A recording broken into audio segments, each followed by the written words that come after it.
Hey there, folks. I'm Mark, in affiliation with Spectrum Pulse, and it's Billboard Breakdown.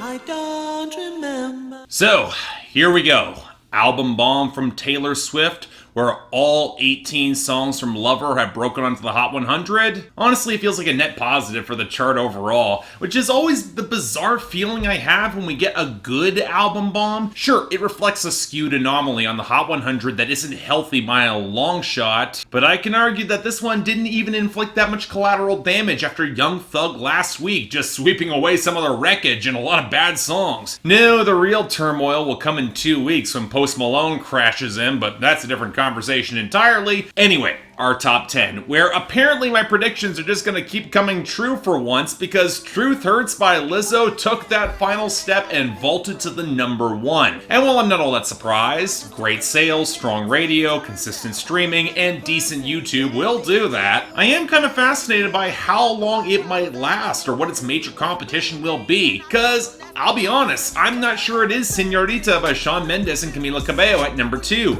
It got its shot at number 1 and still has great sales and radio, but lagging in that margin in on-demand streaming is a telling sign that unless they discount the song, they're not getting back the number 1. Now this elbows back Bad Guy by Billie Eilish number 3. Unsurprising, it's outside of consistently great streaming, the YouTube has faded and the sales and radio are in free fall. But then we got the first impact of the album bomb with You Need to Calm Down by Taylor Swift re-entering the top 10 at number 4. And while I don't really see it lasting, I'm not surprised it's here. Great streaming and radio will do that, even if the sales aren't really stellar. Now this pushes Old Town Road by Lil Nas X featuring Billy Ray Cyrus back even further at number 5, which still has great sales, streaming, and YouTube, but it's just lost too much in the on-demand and radio margins to be competitive. And then we got the rest of the chart that's sliding back more on position than their own strengths and weaknesses. Ransom by Lil Tecca went back to number 6, but that can't discredit the huge streaming that makes up for lousy sales and radio. No Guidance by Chris Brown featuring Drake actually held its spot at number 7, even as the radio and streaming are starting to slip, but Talk by Khalid fell right past it as the radio is in free fall at number 8, somehow falling even faster than I Don't Care by Ed Sheeran and Justin Bieber at number 9, where the streaming weaknesses are really hurting this, despite being somewhat dominant in the radio. Finally, entering the top 10 at the very bottom, we've got Lover by Taylor Swift, netting the album bomb gang thanks to great sales and streaming, but unless the radio catches up in a huge way, it's not getting any higher. And yet with this album bomb, as I said, I'm not sure how much serious damage it did, especially when you look at our losers and dropouts. Hell, the only two worth caring about are Some of It by Eric Church that's been fading away slowly anyway, and Clout by Offset and Cardi B, which had its respectable run and might just scrape into the very bottom of the year-end list for 2019. No, as usual, more damage was done to our losers, especially in the debuts from last week, with Motivation by Normani sliding down to 66, Slide Away by Miley Cyrus down to 64, and multiple Young Thug tracks dropping out, with Hot with Gunna going down to 39, and Bad Bad Bad with Lil Baby to 54. Then we had our continued losers like Raised on Country by Chris Young down to 90, Earthquake by Tyler the Creator to 96, Never Really Over by Katy Perry crashing hard to 94, real collapse of that one, and Soltera from Lune, Daddy Yankee, and Bad Bunny at 97. And while we're on the reggaeton here, No Me Conoce by Jay Cortez, J Balvin and Bad Bunny went to 86, Caleta by Bad Bunny and Taney went to 69, and Otro Trego by Second Darrell went down to 60. I mean, I'm not complaining about any of this. And then we get the country collapses from Rearview Town by Jason Aldean to 56, Tip of My Tongue by Kenny Chesney down to 88, and Buy My Own Drinks by Runaway June to 100. But I gotta be honest, I was a lot happier because there was a lot of trash that took body blows this week too. One Thing Right by Marshmello and Kane Brown hit 59, Easier by 5 Seconds of Summer slid down to 65, Call You Mine by the Chainsmokers featuring Baby Rexha went down to 79, and Go Loco by YG, Tyga, and John Z collapsed to 84. Hell, the only song that I really liked that took a hit was Press by Cardi B to 85, but given how that song's kind of underperformed and who knows if it or Money will make that next Cardi album whenever it drops, I'm not about to complain one way or the other. Just saying. Now, to my surprise, we actually did get a couple of gains this week that weren't from Taylor Swift. I mean, I already mentioned you need to calm down, and me with Brendan Urie got the expected spike up to 11, but we also saw sharp rises for My Type by Saweetie up to 21, and FN by Lil TJ to 70. Not entirely surprising, as I think both are moving well, but still a bit of a surprise. And when we get to our returns, I'm not surprised by The Archer by Taylor Swift surging back to 38, fantastic song, or Juice by Lizzo getting a welcome boost back at 82. Awesome stuff. What I am shocked by was Baguettes in the Face by Mustard featuring Nah, Playboy Cardi, and a Boogie with the Hoodie back at 95. I mean, you couldn't just push Ballin' and instead letting any attention fall on this track, Mustard? Come on, seriously? Anyway, given that we are in a Taylor Swift album bomb situation, and I already talked about her album at length and detail, please go check out the review. It's linked in the description on the Spectrum Pulse channel. So for the songs that are not among the best and the worst below the top 40, well, It's Nice to Have a Friend at 92, Daylight's at 89, False Gods at 77, Afterglow's at 75, Death by a Thousand Cuts is at 67, Cornelia Street's at 57, I Think He Knows at 51, and Miss Americana and the Heartbreak Prince struck 49. But for the rest of them, and our rest of our new arrivals, let's get started with number 91, One Man Band by Old Dominion. Your one-man band. You know, it feels like it's been years now where I'm stuck facing a new Old Dominion song, and I keep thinking that there's gonna be a chance it'll be at least tolerable enough to match its catchiness, especially as with cuts like Make It Sweet, they are trending in the right direction, and then the jingling but clearly synthetic beat comes in, and I just sigh with resignation. Yeah, there's a little bit more sandy texture to back up the liquid guitar playing, which actually has a little bit of rollick behind it, but there's a weird thinness to a song like this, even if it's going for sentimentality and making its very lonely love song. Of course, now the irony here is that Old Dominion's one of the few full country bands that's making music in the mainstream, so playing it off like it's a single guy here is a little awkward, but I think my greater issue is that it's just kind of forgettable. Not bad, but Old Dominion is actually made better, and I have not yet been won over. It happens. Number 87, Playing Games by Summer Walker. If you claim you want me, it ain't no that you. So, okay, it looks like Summer Walker's getting another single to chart without the Drake remix this time, which I'm very much down to hear. And this is one of those songs for which I would normally want to be all over because of how much I like the modern, organic-leaning wave of indie R&B, and yet this frustrates me because I really don't like this. For one, if you're gonna try to imitate SZA's formula, maybe try to find a way to get a less cheap-sounding drum machine or some sort of competent vocal mixing, because neither match all that well with that acoustic loop or all the faint synth effects that don't match with anything, and ending the track with London on the track's producer tag, it kills the atmosphere. Now as for the content, look, I don't mind the liberal Destiny's Child interpolation on the hook, but if you're making the Say My Name comparison, Summer Walker's pleas for the guy's intention while remaining cool with his life, they seem reasonable, but they don't really match the intensity that you would expect coming from that hook. You would expect there to be more negative energy beyond him not posting a pic of the two of them together on Instagram. Now don't get me wrong, this is okay, I guess, but if you're comparing this to, say, the most recent material from Snow Allegra, Summer Walker isn't really delivering here. And for the genre getting popularity at large, that's a problem. Number 63, Soon You'll Get Better by Taylor Swift featuring the Dixie Chicks. 'Cause you have to.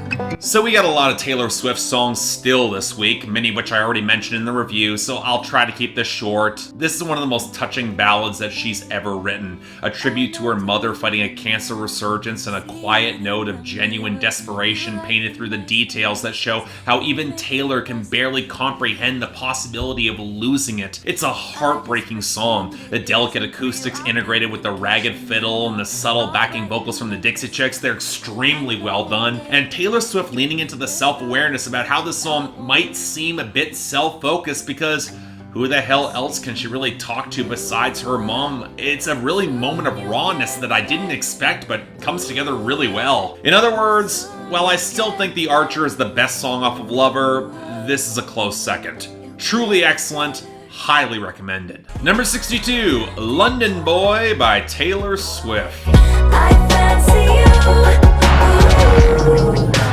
Now this, on the other hand, look, I get Taylor Swift is trying to lean in to write about her boyfriend who is from London, and apparently this is drawn upon years of experience, but I can't be the only one who feels like this is a very US-focused fantasy of the UK, complete with broad stereotypes that seem suspiciously targeted at their radio market. Just feels kind of broad and kind of gimmicky, especially opening with that Idris Elba and James Corden sample to start off the song. And I get that some of the references are to certain places near London that are considered more authentic, rather than playing to the obvious references to the Royals. That would be an easy shortcut for Taylor. But how the hell does any of that match the oily pop with the trap-adjacent percussion, the slightly off-key synths, the horns, the bells, which seems like they're trying to split the difference between the opulence and her impression of grime that she probably got from Ed Sheeran? And while she's not forcing the accent, the entire song just feels like faintly embarrassing album filler. Probably the low point of the album, if I'm being honest. So, yeah, let's move on. Number 52, Good as Hell by Lizzo. Baby, how you feeling? So, thanks to Truth Hurts hitting number 1, we're seeing some other Lizzo songs getting traction. And yet, outside of Juice, we're not getting those songs from the new album, which got all that critical acclaim. No, instead we're going back to her 2016 EP with this, and honestly, I kinda like this more than the majority of 'Cause I Love You. The piano's playing off those horns plays really well off the oddly over-mixed drum line on the hook, and even if it's still playing to the same self-esteem anthem territory as Lizzo normally touches, it's a lot more relaxed and confident than the overdone swings we got in the last album, especially as she shows that she can be that comfort to a friend as well as to herself. And given how much Lizzo has in the way of pipes and natural charisma, even if this is an older song, Ricky Reed gave her the space to breathe. Even if it does sound like some of the backing vocals are a bit flattened, yeah, it's still a really good song. If we can't get Juice some real traction, this is a good alternative. I'm game. Number 45, Paper Rings by Taylor Swift. Dirty dreams. Oh, you're the one I want. So there's a part of me that wants to point out that Paper Rings isn't that far removed from the bouncier brand of indie pop that's been popular the past 10 or so years, especially since around 2012, or that some of her delivery on the pre-chorus behind the filter almost sounds a little bit reminiscent of Nicki Minaj. And then I realized I love that era of indie pop, and that slightly ramshackle bass groove and hemmed-in production is such a distinctive touch for Taylor Swift that she can easily make work for her with Jack Antonoff shouting behind her. Then out of nowhere, she remembered that a great key change can elevate a low-stakes love song into awesome territory, especially when it's as fun as it is here, and the warmer acoustics are gonna come in there, and yeah, this song is concentrated wonderful, and it is ridiculously fun. Absolutely another album favorite of mine, and wow, we're in that territory. Number 29, Cruel Summer by Taylor Swift.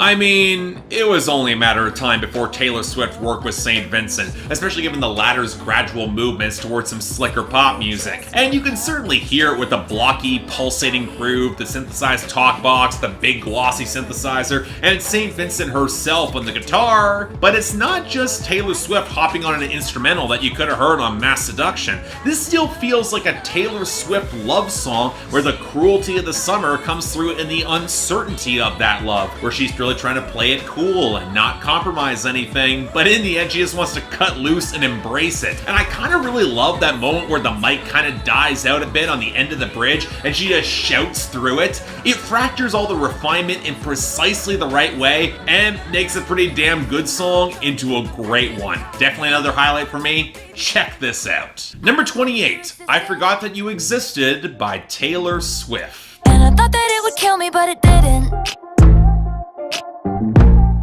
So now we move on to the two Taylor Swift songs for which I'm not quite as fond, but still charted really highly, and let's start with the better one. And my problems with this are documented. Frank Dukes' vocal production feels really canned and thin, none of which helps off the blocky fake snap, the lumpy beat, and the suffocated melody. And as much as I'm kind of amused by Taylor Swift referencing Drake, go check out the review to see why, it still feels clumsy in a way that it kinda shouldn't. But the rest of the song actually clicks quite well. I like the vocal harmony harmonies on the hook, I like the touches of elegance around the pre-chorus, and I really like how naturally carefree Taylor Swift sounds across the song as she realizes with some bemusement that this ex is finally faded from her mind. She leads into some of the indifferent relief rather well, how even with the acknowledgement of the good and the bad, it's ultimately in the past, and it does lead to a pretty solid song. Hell, if this had been her lead-off single, I could only wonder how people would have perceived the album instead of me, but yeah, it's still good. And finally, number 23, The Man by Taylor Swift. If I was a man,